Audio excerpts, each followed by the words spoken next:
ஜெய் ஸ்ரீராம். கார்த்திகை மாத ராசி பலன்கள். கார்த்திகை மாதங்கிறது என்னன்னு கேட்டிங்கன்னா ஒரு ஸ்திர மாதம்னு பேர்.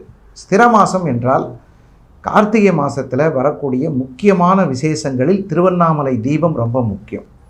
இந்த குடி போகிறவங்க, வீடு புதுசாக பால் காய்ச்சுறவங்க, ஒரு வாடகைக்கு போகிறவங்க அல்லது நல்ல காரியம் எதுவாக இருந்தாலும் திருவண்ணாமலை தீபம் வைக்கிறதுக்கு முன்னாடி போயிடணும், அந்த பௌர்ணமிக்கு முன்னாடி. அதுதான் ஒரு சாஸ்திர வழக்கம்.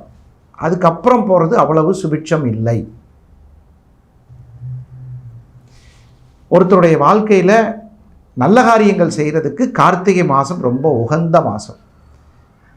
கால புருஷனுக்கு 8வது மாதமாக இருந்தாலும் அந்த சூரியன், சந்திரன் நீச்சமாகும் வீட்டில் சூரியன் இருக்கிறார்.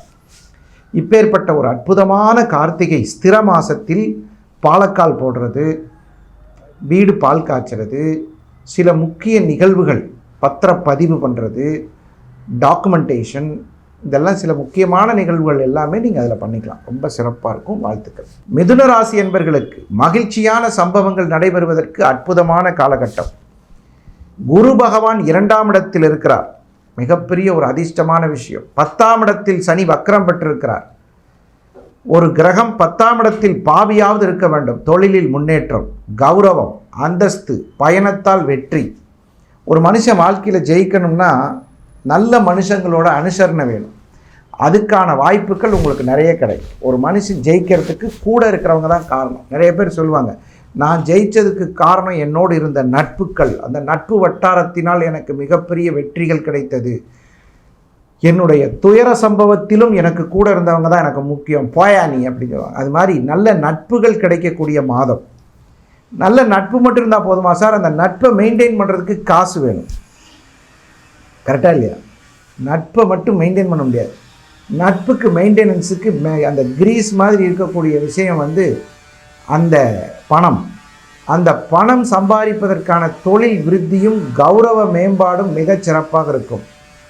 பணக்காரர்களின் உறவு கிடைப்பதற்கு வாய்ப்பு அதிகமாக அமையும். மகிழ்ச்சியான சம்பவங்கள் நடைபெறும். மிதுன ராசிக்கு இந்த மாதம் முழுவதும் நீங்கள் வணங்க வேண்டிய தெய்வம் அருள்மிகு தட்சிணாமூர்த்தி.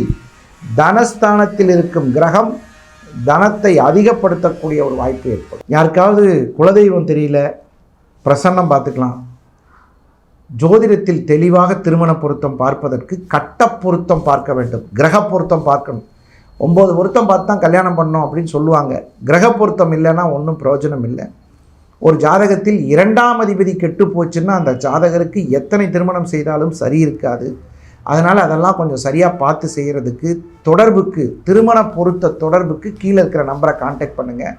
தெளிவாகவும் துல்லியமாகவும் பார்த்து தரப்படும். 30 வருட அனுபவத்தில் உங்களுக்கு மிகச்சிறப்பாக பல இடங்களில் உங்களுக்கு என்னை அறிமுகமாக்கி கொள்ள வேண்டிய அவசியம் இல்லாத இடம். ஏன்னா எல்லாருக்கும் என்னை தெரியும். அதனால் அப்பாயின்மெண்ட் வாங்கிட்டு உங்களுடைய பொருத்தம் பார்க்கும் விஷயத்துக்கு என்னை கான்டாக்ட் பண்ணலாம். சில பேர் நேரடியாக கான்டாக்ட் பண்ணோன்னா சென்னை மற்றும் கோவையில் நேரடியாக சந்திக்கலாம். வருவதற்கு முன் கண்டிப்பாக ஃபோன் செய்துவிட்டு வரவும்.